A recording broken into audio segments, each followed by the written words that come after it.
Саламатсыздарбы, урматтуу биздин угармандар? Сиздерге ар бир чалышында ден соолуктун сырларын кызыктуу окуялар менен тааныштырган бул Үмүт шамы рубрикасы жана анын алып баруучусу мен Кеңешбекова Эльвира. Бүгүн бизде өзгөчө күн, өзгөчө учур. Себеп дегенде студиябызда улуу конок бар. Кандай конок десеңиздер, Кыргыз Республикасынын баатыры, эл ичинде мээнин атасы деген атка конгон, аттын кашкасындай таанымал нейрохирург, акылман инсан, урматтуу Миталип Мамытов агай. Саламатсызбы агай, студиябызга кош келдиңиз. Саламатсыздарбы? Чоң рахмат, чакыргандарыңыз үчүн чоң рахмат. Мен бияка келгенде ушунчалык жакшынакай толкунданып келдим. Элге анча-мынча өзүм баяндама сөздөрүмү айтып берейин деп келдим. Кыздар чакырган экен, ушундай сүйүнүч менен келдим. Чоң рахмат агай келип бергениңизге. Биз бүгүн сиз менен нейрохирург болгонуңуздан мээге саякат деген теманы алып алдык. Анан адамзат үчүн табышмак боюнча кала берген мээнин болушунча казып, чачып беребиз. Анан бул подкастыбыз элге пайдалуу жана кызыктуу болот деген үмүттөмүн. Белгилей кетсек, ошо подкастка дайынданып атканда мен мээ тууралуу бир кызыктуу фактыларды окуп көрдүм интернеттен. Анан мынтип айтылган экен да, мээ орган катары толук изилденип бизге белгилүү дейт экен. Бирок акыл же инсан катары 10-15% гана белгилүү дейт. Анан кийинки мындай суроо келип чыкты да, эмне үчүн мээ бир эле учурда адамды чыгармачыл кылат? Ошол эле учурда олуя же балким кылмышкер болуп калыптанып калат да адамчы. Анан мындай жүрүм-турум мээнин иштөөсүнө байланыштуубу же тартиптен көз карандыбы? Эми мээ деген өзгөчө органда. Бардык органдарга караганда ашказанга, өпкөгө, жүрөккө, бөйрөккө, буурга караганда мээ өзгөчө орган. Анын түзүлүшү дагы өтө кыйын изилдеш, көрүнүшү дагы өзгөчө, көзгө көрүнөт. Ошон үчүн мээ канчалык изилдеген менен көп жактары дагы эле белгисиз болуп келип атат. Сиз айткандай жана 10-15 дебейсиз, бул 15 эмес, адам өзүнүн мүмкүнчүлүгүн, мээнин мүмкүнчүлүгүн 7-8 эле пайызын колдонот. Андан калган баары жатат, уктап эле жатат, козголбой эле. Аны козгоп, ишке түшүрүш, ишке киргизиш адамдын өзүнөн болот. Адам аракет менен гана ошо мээнин иштете алат. Бирөөсү доктор болот, бирөөсү жазуучу болот, бирөөсү философ болот, чыгармачыл болот, курулушчу болот. Булардын баардыгы адамдын өзүнүн каалоосунан болот. Кайсы жагына өзүнү таштайт, өзүнү таптайт, өзүнү ошончалык арнайт. Ушунан болот, не деп коет, зависит деп коет. Ошон үчүн адам өзүнүн ички дүйнөсүн, аракетин жасаш керек. Ошон үчүн канчалык көп ойлонсо, көп иштесе, ошончо гана мээ жакшы иштеп берет. Ошону эми айткандай, мен жана айткандай, где-то 7-8% иштетебиз, калганы жата берет. Аны көп иштетиш үчүн адам аракет кылыш керек да. Уйку обязательно керек да. Уйку болбосо мээнин клеткалары эс албайт. Обязательно өзүнүн нормасын укташ керек, мээ эс алыш керек. Эс алгандан кийин кайра иштеп баштайт. Ошон үчүн ар бир киши өзүнүн ден соолугун сакташ үчүн, мээнин иштетиш үчүн уктап туруш керек. Уктабаса болбойт. Биздин Кыргызстанда, то есть сиздин иш тажрыйбаңызда эң көп кезиккен мээнин ооруларын санап өтүп кетсеңиз. Бир жакшы көргөн ооруларым бул мээнин шишиги менен ооруган оорулар. Мен ушундай айтып коемун, 3 эле сүйгөн нерсем бар, 3 эле. Эң жакшы сүйгөн аялым, экинчи абдан сүйгөн мен ошо мээнин шишиги менен ооруган адамдар, үчүнчү студенттер. Мен студенттерди жакшы көрөм. Мен айтам, даже лекцияга барып туруп, Уважаемые студенты, даже ваши глупости для меня приятно. Так что вы занимаетесь чем хотите, но я буду свою лекцию читать буду, а вы как хотите деп айтамын. Çünkü мен студенттерден сүйем. Себеп дегенде білесіз да, мен 9 жыл декан болдым. 9 жыл. 2 жарым жыл зам декан болдым. 5 жыл проректор болдым. 4 жыл министр болдым. Ошон үчүн мен студенттерди абдан жакшы көрөмүн. Ошо менин 3 гана сүйгөн объектим бар дегенде. Менин шишиктерин эмне себептен улам жакшы көрөсүз? Менин кандидатский диссертациямдагы, докторлук диссертациямдагы опкол боюнча. Ошол опколдор менен иштеп атып, ошончолук мен опкол мозга деп коелук. Ошол опкол менен оорук адамдардын мага көрүнүшү өзгөчө көрүнөт. Жүрүш-турушу өзгөчө билинет. Мен ошол кишилерди абдан жакшы карагым келет, жардам бергим келет. Калгандарга эле ошондой эле. Бирок өзгөчө ошол жака менин көңүлүм бурулуп турат да азыр өмүр бою. Себеп деген мен мына бүгүн эле, мына бүгүн 26-июнда 2 шишикти алып келдим. Менин 2 шишигин алып келдим. Бирөөсү абдан чоң шишик, экинчиси майдалак. Бирок ошол экөөсү тең мына бүгүн кечээ дагы экини алып келгем. Ошентип менин ишим асалам шишик. Анан жанагындай череп намазга отурамын деп коебуз. Сынган, сынык, баш сөөгү сынгандар, баш мээге кан куюлуп кеткендер, алар деле болот. Алар сейрегирээк. Менин абдан жакшы көргөн эле объектим, орларым ошо опкол мозга. Алып ала келсем болмок экен, көргөзөт элем. Апрель айында операция кылдым эле 16 жашар кызга. Жалдагы урукарадан барып опкол деп барганбыз да. Опкол деп барганбыз, опкол деп анан опкол деп алганмын. Алып анан опколду постоперация жандырып карасак, анын ичинде чач бар экен. Чач? Кадимкидей чач экен.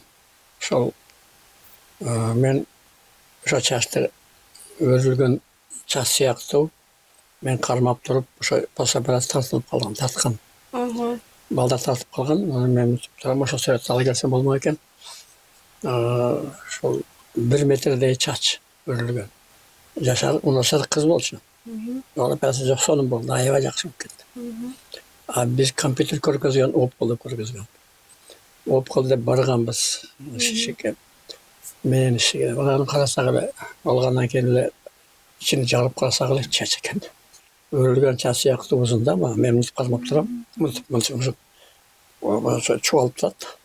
Чуалып турат, анан бияка дагы чуалып турат.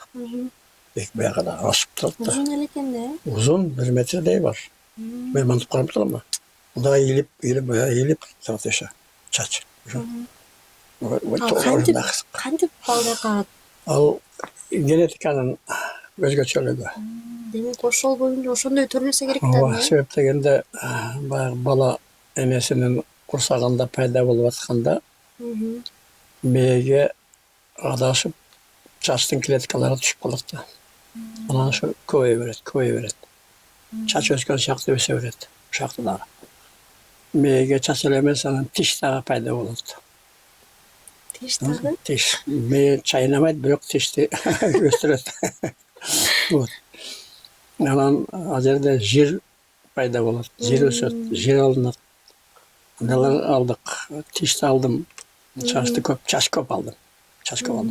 Кичине чачтар көп болгон, жанагындай өзгөчө да, ал башкача. Бир барып калсаңар же болбосо керек болсо, ал мен силерге тартып аласыңар. Ошол мээде пайда болгон шишиктер адамдын мээнин кысып турат да пайда болгондон кийин ошо адамдын жүрүм турумуна кандай таасирлерин тийгизет? Биринчиден бул деген шишик деген бул кошумча көлөм да. Ооба. Кошумча көлөм. Ошон үчүн ал мээнин жанында баш сөөгүнүн ичинде мээде бош орун почти жок деп эсептесек болот. Череп мына баш сөөгүбүз мээ менен толо. Мээ менен жанынан анча суулар бар ар бир кишиде. Ошо суу менен мээ толтырып тұрады. Анан қошымша орын жоқ болғандықтан іште өскенде миенің ішіндегі басымы көбейеді. Басым көбейіп, ошо басым көбейгөндөн баш ооруй баштайт. Негизинен баш ооруунун себеби ошо орусча говоря, черепное давление, внутричерепное давление повышается. Как артериальное давление повышается, и черепное давление тоже повышается. Ошонун башталат. Андан кийин только миенин чыныгы өзүнүн баягы өзгөчө клиникасы симптомдор башталат кийинирээк.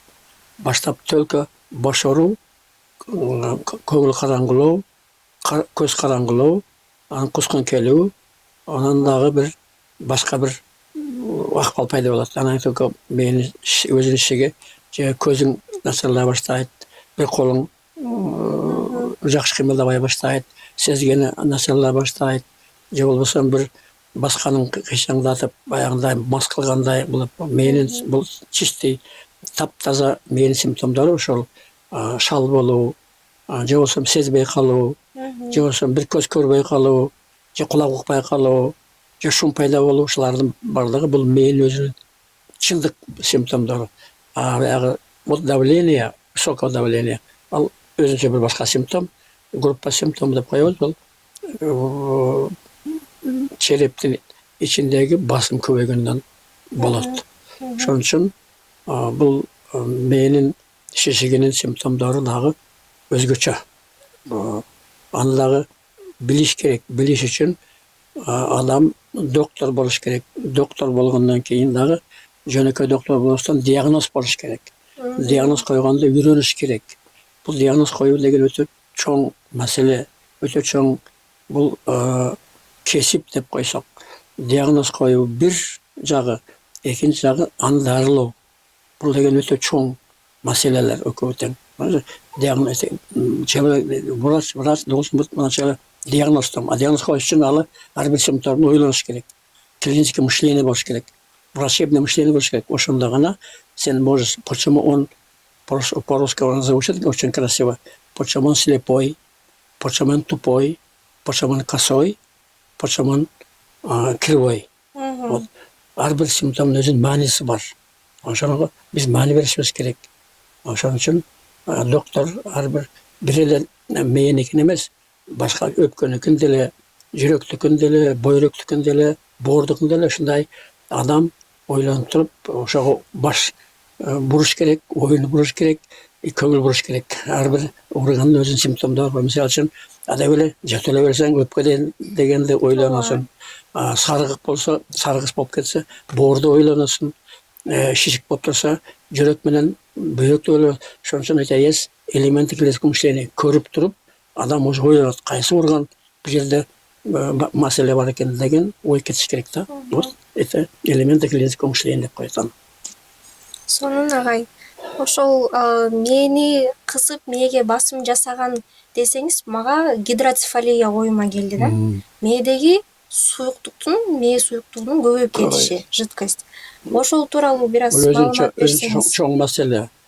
Бул мээде ар бир кишиде суу болот.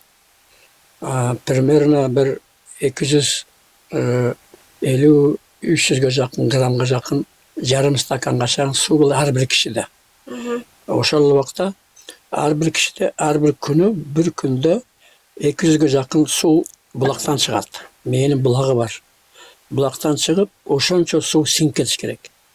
Бир дагы грамм айырма болбош керек. Күнүгө чоң кишиде, улган кишиде 200га жакын грамм суу булактан чыгып туруш керек. Ошончо суу гана сиңип кетиш керек. Эгер бир капля, бир тамчы эгер айырма болуп калса, уже ооруу башталат. Себеп деген адам күн менен жашабайт да, ай менен жашабайт да, жылдап жашайт да. Ошон үчүн бир даже капля айырмасы уже жанагы суу өз убагында сиңбей калат, чогула берет, чогулуп басып, ошо суу көбөйүп кетип, ошон гидро дегени, суу дегени, цефал дегени, мээ дегени. Мээде суу көп болуп атат дегени. Бул өзүнчө ооруу. Бул ол жалаң эле суу. Барып отуруп, мен жана оякта иште калып калды. Оорулардын симкалары бар, сүрөттөрү бар. Кээ бир убактарда ушунчалык суу көбөйөт. мени кысат дагы, мени кысып отуруп, мени азайтат. Мен азайып калат. 30%-ке чейин азаят, 40%-ке азаят, 50-ге чейин азаят. Менин бир больной снимкасы бар, сүрөтү бар. Мээ жок. Мындай бир сүрөт бар. Мээ көрүнбөйт, жалаң эле суу. Бирок адам жашап атат. Жашап дем алып аткан. Ошон үчүн мен даже кээде айтып коем, адамга мээнин кереги жок окшойт деп коем мен. Сүрөтүнөн мээ көрүнбөйт, жалаң эле суу көрүнөт. Бирок жашап атты, дем алып атты. Бирок келеш ал оор акыбалда. Ошон үчүн мындай болот. Бул суунун көлөмү ар бир оорунун деңгээлиге жараша ар кандай болот. 10% көп болот, 20% көп болот, 40%, 50% мээни ээлеп алат. Мээнин көлөмүн эли пайдага чейин ээлеп алат. Биз ошого жараша анан өзүнүн акыбалга жараша анан леченияны, дарылоону ыйгарабыз. Операция жолу менен жөн дарылап, асаном суу коюп кеткен болсо, операция жолу менен дарыланат. Көпчүлүгү жөн дарылоо менен болбойт. Чогулуп калган сүйүктүктү операция жолу менен алып сордуруп алып саласыздарбы же кандай? Сордуруп алсаңыз, баягындай палкада уккансак болот. Себеп дегенде соруп койду деп, баягы булак көп иштей баштайт. Бир жума эшикке чыгарып койсоңуз тышка, ошончолук иштей баштайт. Анан каяка өмүр бою тышка чыгарбайсыз да. Түшүнүңүзбү? Ошончо баштайбыз. Ошон үчүн биз тышка чыгарбайбыз. Тышка 3 күн, 4 күн гана чыгарып, баягы адам өзүнө келгенче, ичине жеңилдеп калганга чейин чыгарып беребиз. Анан кийин дальше кайра ошо сууну ичине өзүнө буруп коебуз. Вот. Это называется вентрикулярный деп коет. Мээден ички органдарга биз буруп коебуз сууну. Мээден курсакка буруп коебуз. Ушундай жол бар дүйнөдө. Мээнин суусун турба менен ички органдарга түшүрүп коебуз. Бияк ошо шунттун өзүнүн абдан умный клапаны бар. Мээ канчалык талап кылса, ошо суусун бияка түшүргөнгө ошончолук умный клапан иштеп турат. Уже иштеп, мээнин суусу кичине чыгып кеттиби, жабылып калат. Ошондой умный клапан бар. Керек болгондо сууну, мээнин суусуну түшүрүп коет, керек болгондо ал жабык турат. Ал өмүр бою кала берет. Керек болгондо жаап берип, ачып берип турат. Ошондой операциянын техникасы бар. Бул дүйнөдө мындай иштетилген. Көбүн эсе гидроцефалия менен бул тубаса оору болуп эсептелет көбүн эсе, анан балдар төрөлөт. Ошол гидроцефалия менен баланын төрөлүп калуусу эмнеден көз каранды? Бул деген основном эң туура айттыңыз. Бул негизинен эненин баягы боюнда болгон мезгилдеги акыбалыга жараша болот көпчүлүгү. Кандай өзүн алып жүрдү, кандай тамактанды, кандай жүрдү. Бул биринчи маселе. Экинчи маселе баягындай генетический тукум куучулук да бар. Мындай жагы да бар. Ошол себептерден эненин может жүрүш-турушунан эне ооруп калышы мүмкүн, грипп менен ооруп калышы мүмкүн, башка оору менен ооруп калышы мүмкүн. Ошондон себеп болуп калат. Мен айтпадымбы жана, мээнин өзүнүн кудугу бар. Кудук сууну көп иштей баштайт. Туулганга чейин эле көп иштей баштайт. Азыр деген техника өстү.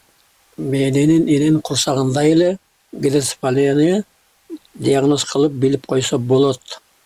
Азыр андан да дальше кеттик дегендей. Ошол адам баягы эненин курсагында суу көп болуп атабы мээде. Ошол төрөлө электейле ошол балага операция деген уже ойлор пайда болду, техника пайда болду, зарубежде ошондой методдор, жолдомолор болуп атат. Мени турецкий окуучулар бир чакырды. Ушундай программага, проектке катышып бериңиз. Ушундай иш чогуу иштейли деген. Бирок алар анан кийин белгисиз болуп кетти. 1 жыл болду, 1 жылдан бери пока андай сөз улан элек. Бирок ушундай мага сунуш болду. Ушул внутриутробном периоде проводить операцию плоду деген сөз болгон. Вот. Кийинки суроом, бизде белгилүү болгон бакыттын гормондору дофамин, серотонин деген гормондор бар. Анан ошол гормондор кандай иштейт? Мисалы азыркы көчөгө чыгып мисалы элибизди карай турган болсок, баары эле бир жакка шашып бараткан, баарынын кабагы түйүлгөн, пробка, убактысы жетишпейт, күн болсо ысык, бактысыздай көрүнөт да. Анан ошол бактылуулук гормондорун кантип чакырсак болот? Эмне болсок ошол гормондор бөлүнүп чыгат, ошолор тууралуу айтып берсеңиз. Балким Бул атайын эмесин формуласын үйрөнүп алып, кой бүгүн бактылуу болоюн деп иштерди кылсак. Бул эми өтө татаал маселе. Аны каалаган убакта эле пайда кыла албайсыз. Ал үчүн өзүнүн бир мезгили болот, өзүнүн убагы болот, өзүнүн ошол обстановка деп коелук. Бир мисалы үчүн бир жакшынакай сулуу кыз көрсөңүз, ал өзүңүздүн ичиңизде абдан өзгөчө пайда болот. Же бир жакшынакай ийгиликке жетсеңиз, андан кийин дагы өзүңүздүн ичиңизде бир сүйүнүч пайда болот, кубаныч пайда болот. Же бир балалуу болдуңуз, үйлөндүңүз, же бир дагы бир досуңуз менен жакшынакай ийгиликке жеттиңиз. Ошол моменттерде баягындай сиз айткандай бакыт шашты гормон шашты пайда болот. Ал гормон шашты сизде абдан түгүлүктүрөт, ушунчалык бир сүйүнтүрөт. Аны өзүнүн деңгээлиге жараша, өзүңүздүн ички дүйнөңүздүн маданиятка жараша, өзүңүздүн деңгел адабиятка жараша дейлик, өзүңүздүн баягы тарбияңызга жараша аны колдонуш керек. Өтө эле көп дардаңдап кетиш да болбойт. Андайлар да болот. Мен ушундай деңгээлге жеттим, ушундай мага ушундай гормон шашты пайда болду деп эле дардаңдап сүйүнүп, башка бир аракеттерди кылып койбош керек. Анын бардыгын өзүнүн ченеми менен колдонуп калыш керек, ошону пайдаланып калыш керек. Ошон үчүн бул гормон шашты деген илимде бар.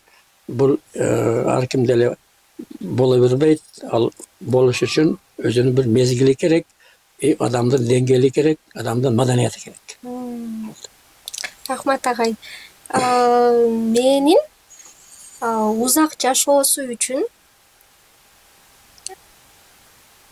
эмне аракеттерди кылсак болот?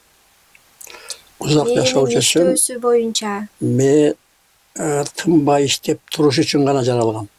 Ме эс албаш керек. Менин түшүнүгүм боюнча ме тынбай иштеп туруш керек. Канчалык мээге бир жумушту берсеңиз, канчалык жумушту иштетсеңиз, ошончолук сизге өмүрдү кошуп берет. Бул айтат го кээде ушул көп иштеп койду, ошон үчүн андай болот. Андай эмес, ме деген ишти жакшы көрөт. Ме деген эс алганды каалабайт. Мен айтып коеюн, мисалы үчүн өзүмдүн притчам бар. Мени эл өкмөтүм көтөрүп герой кылды, батыр деңгээлге жеткирди. Өзүмдүн аракетим менен академикке жеттим. Ошон үчүн академик менен герой рожден, чтобы работать. Вот мы должны нагружать мозга. Герой, когда отдыхает, он устает. Герой, когда отдыхает, он устает. Когда он работает, он отдыхает. Ошон үчүн постоянно в действии болуш керек. Ме эс албаш керек. Мүмкүн болушунча только гана момент сна и момент еды, ошол эки эле убакта эс алдырыш керек. Ошо мээни. Башка бир ошол убакта да ойлонуп туруш керек. Ошол уктаганда гана эс алсын, калган убакта мээни иштеп туруш керек.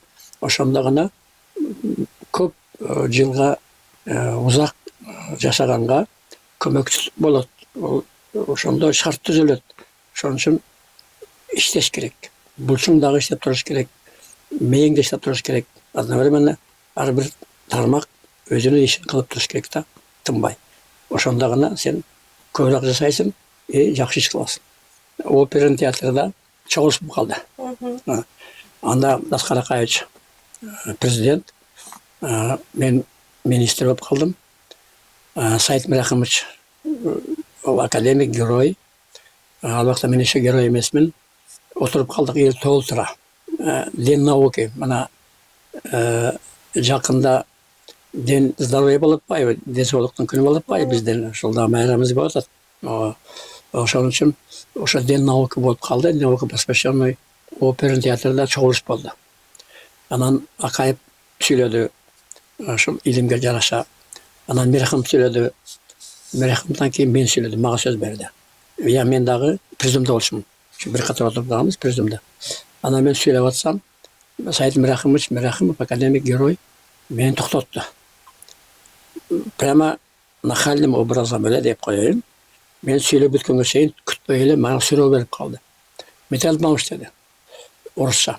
Михаил Дмитриевич, как вы думаете, кто главный? Сердце или мозг деп қалды. Мен орыс сөйлеп жатқанмын, қырғызша өтіп кеттім сразу. Қырғызша өтіп кеттім, Саид Мирахимов дедім. Егер де адамға жауыны жеңген керек болса, жүрек тұрады бірінші орын дедім. Егер адамға ақылды сөз айтқан керек болған болса, бірінші орын тұрады мие дедім. Егер де адамға сүю керек болған болса, жүрек дағы, мие дағы бірдей тұрады деп жауап бергенмін. Ошондо мынан ол киши отырып қалды. Менден андай сұрағаны күткен емес та. Вот. Ошол мезгилден кейін это где-то 2003 жылғы болуш керек. Анан ошол анан кейін мен жүрөктү алдыға қойып қалдым. Себеп дегенде жүрек ешқашан есе албайт. Жүрек ешқашан ненавидит емес, он всегда любит. Жүректе Құдайым бар, мейде шайтан бар, мей алдап қоят, мей есе алат, мей ненавидит, мей сөгөт. Шон үчүн мей ушундай, мей менен жүрөктүн айырмасы бар. Кызыктуу, табышмактуу, сыры ачылбаган орган деп калдык. Мээ тууралуу кызыктуу маегибиз болду агай. Чоң рахмат сизге. Ар бир сөзүңүз студенттер деле эмес, бардык көргөн, уккан угармандарыбыздын баары шыктандырды жана пайдалуу болду деп ойлойм. Келип бергениңизге чоң рахмат.